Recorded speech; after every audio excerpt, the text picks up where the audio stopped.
Welcome back to Cultural Bites, the podcast where food isn't just food, but a window into history, language, and identity. Today's episode, believe it or not, features three quintessentially English dishes: humble pie, fish and chips, and jelly dills.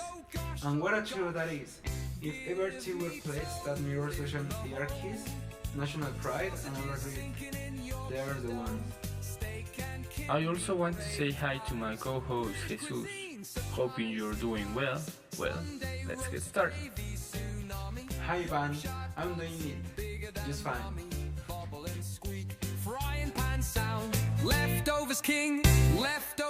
Let's start with the most paradoxical of the three: humble pie. Originally, it wasn't humble at all. It was humble pie, made from the entrails of deer. Precisely, I'm not just entrails in the abstract, lungs, heart, liver. This is more visceral, more literally and metaphorically, are hard to imagine. Nor was the pie consumed by the aristocracy. Quite the opposite. The nobility feasted on prime cuts, while servants and hunters were relegated to the leftovers. Which is why, if any dish embodies social stratification, here is one. Rarely has a recipe carried so much symbolic weight and throughout a quirk of language. Oval purple into humble, repeating as stadium to hit on the pie. Dishes have had greater linguistic afterlives. Fish and chips may fill bellies, but humble pie fills dictionaries.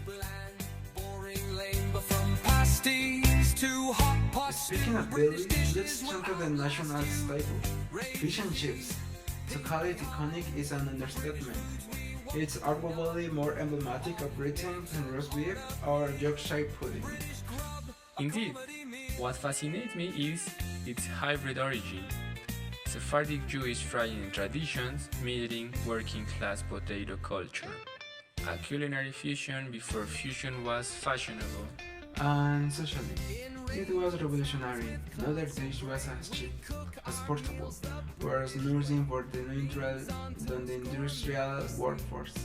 Workers leaving the mills could grab a newspaper wrapped part of the bill, at least momentarily comforting. More comforting perhaps than any aristocratic banquet. In fact, if the haute cuisine of the elite was ostentatious, fish and chips was democratic. One might even say it was more egalitarian than bread itself, since bread had always been rationated and regulated. And during wartime, it wasn't rational at all. Churchill himself insists it remain available. A moral booster as essential as speeches or song.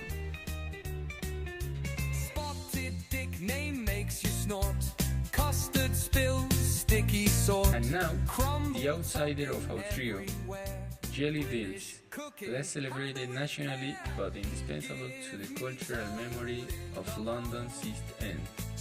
Absolutely. Anguillas chop, boiled, colored into their own collagen jelly, unappetising to some, but historically vital.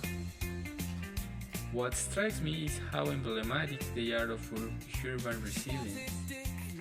For East End workers, jelly dills were not a delicacy, but a necessity.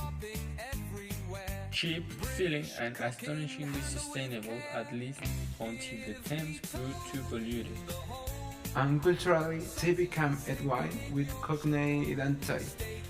Few dishes are more geographically specific.